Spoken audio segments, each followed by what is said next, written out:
We have many participants from around the world. Those who signed up for this webinar were almost 100 people from the United States, from the UK, from Germany, from Nigeria, from Ukraine, from Guyana, from different parts of the world. This is Drenil 7. I'm the coordinator of Drenil 7.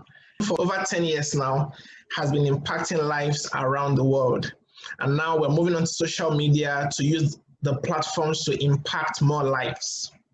Now, just in case you're not following us yet on social media platforms, please follow us on YouTube, Drenil 7. You can subscribe there and turn on your post notifications so that you can get any post that we put there.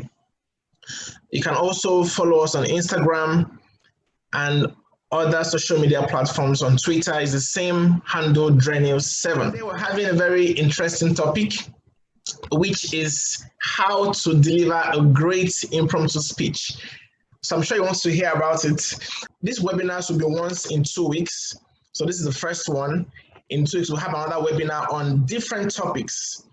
Topics to inspire you and of course to enlarge and increase your capacity. So capacity building is what we stand for at Drenil 7, because if you can increase your capacity, you can become and achieve anything. It's written how to deliver a great impromptu speech using proven techniques. And here I wrote for you, don't be caught umming and erring again when you're making an impromptu speech. Now, the first thing I wanted to show you was there are 4 main public speaking methods.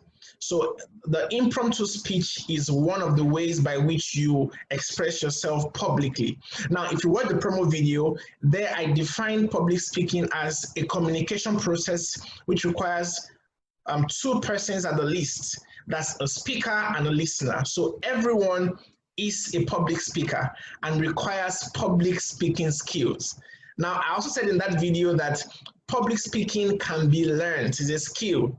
And I'm sure that's why you're in this webinar, to learn more about public speaking, to improve yourself. So now let's talk about the 4 speaking methods. The first one is memorized. Second one is impromptu.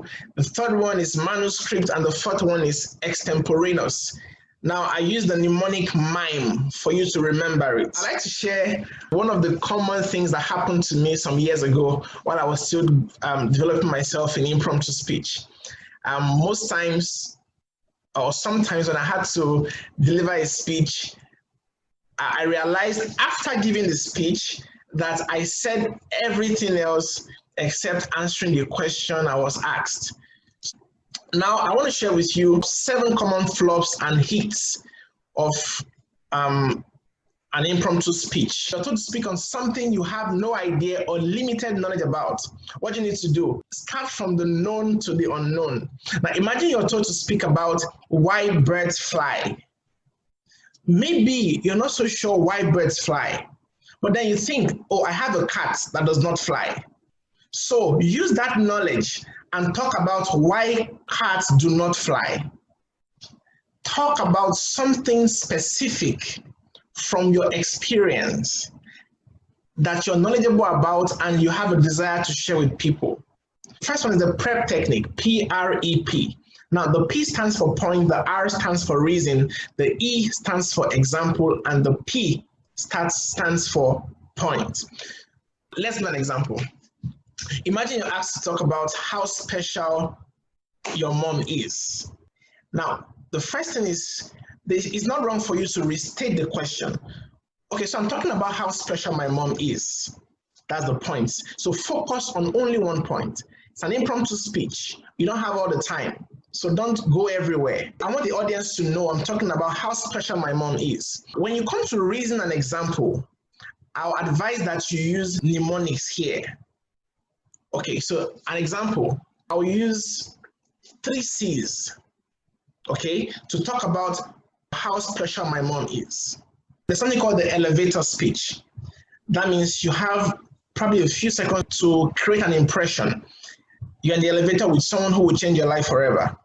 And you have just a few seconds. The person asks you, what do you do? What do you say in 30 seconds that will make him pull out that complimentary card to want to have with you a future conversation?